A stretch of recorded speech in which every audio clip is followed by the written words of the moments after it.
Urdu info माई videos के मोअज़्ज़िज़ नाज़रीन अस्सलाम वालेकुम। मोअज़्ज़िज़ नाज़रीन ग्रामी, पंजाब में आसमानी बिजली गिरने से 11 लोग मर गए। चूंकि जिन लोगों ने फिजिक्स पढ़ा है वो जानते हैं कि आसमानी बिजली किस चीज का नाम है, लेकिन अक्सर दोस्त नहीं जानते और गलती करते हैं। इस एक गलती के सबब जान से हाथ धो बैठते हैं। मोअज़्ज़िज़ नाज़रीन, आज हम जानते हैं कि पानी हर वक्त हर लम्हा बुखरात की शक्ल में ऊपर की तरफ उठता है। ये काम हवा की वजह से होता है। बुखरात जब ऊपर उठते हैं तो जिस हवा में बुखरात होते हैं वो हवा अमूमन सर्द होती है। इसकी वजह से इनमें वाटर के मालिक्यूल्स का मौजूद होना जो इनको सर्द रखता है। मोअज़्ज़िज़ नाज़रीन, तो बादलों में यही सर्द हवा गर्म हवा से रगड़ खाती है, जिसके सबब हवा में एक चार्ज पैदा होता है जिसको फिजिक्स की जुबान में स्टैटिक चार्ज कहते हैं। इस समल से मनफी चार्ज हल्का होने की वजह से बादल के ऊपरी सतह पे इकट्ठी होती रहती है और मस्बत चार्ज भारी होने की वजह से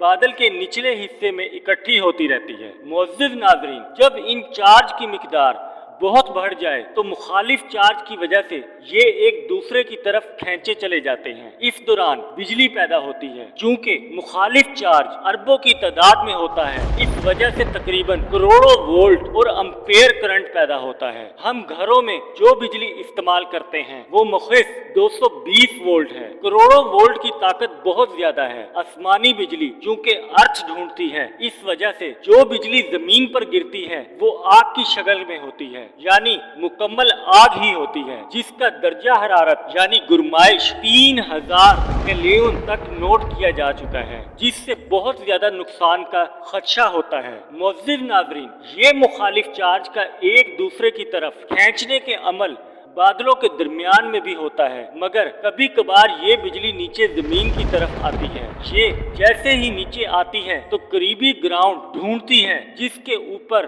दरख्त या मोसल धातों की बनी हुई अशिया वगैरह, ताकि खुद को न्यूट्रल कर सके। कायनात में हर एक चीज खुद को स्टेबल करने के लिए एनर्जी रिलीज करती है। इसकी वजह से जब आसमान गरज रहा होता है तो दरख्तों के करीब ना जाया करें, क्योंकि आसमानी बिजली 90% ऊंचे ऊंचे दरख्तों पर गिरती है, जैसा कि खजूर का दरख्त। अगर आप आसपास दरख्त हों और इस वक्त आसमानी बिजली गिरे तो वो इन चारों में से सबसे ऊंचे दरख्त का इंतखाब करेगी। लिहाजा आपने इस सूरत हाल में ऊंचे दरख्तों के पास हरगिज नहीं जाना, क्योंकि वहां बिजली गिरने के इम्कान दीगर जगहों की निस्बत 99% ज्यादा होते हैं। मोअज़्ज़िज़ नाज़रीन, एक अंदाजे के मुताबिक आसमानी बिजली जमीन पर दिन में तकरीबन 80 लाख मरतबा गिरती है और हर बोल्ट सूरज की सतह से 5 गुना ज्यादा गर्म होता है। लिहाजा इनको हल्का मत लें। मोअज़्ज़िज़ नाज़रीन, आपको हमारी ये इंफॉर्मेटिव वीडियो कैसी लगी? प्लीज चैनल को सब्सक्राइब कीजिए, वीडियो को लाइक कीजिए, वीडियो का आगाज करें। आपसे गुजारिश है कि हमारे चैनल को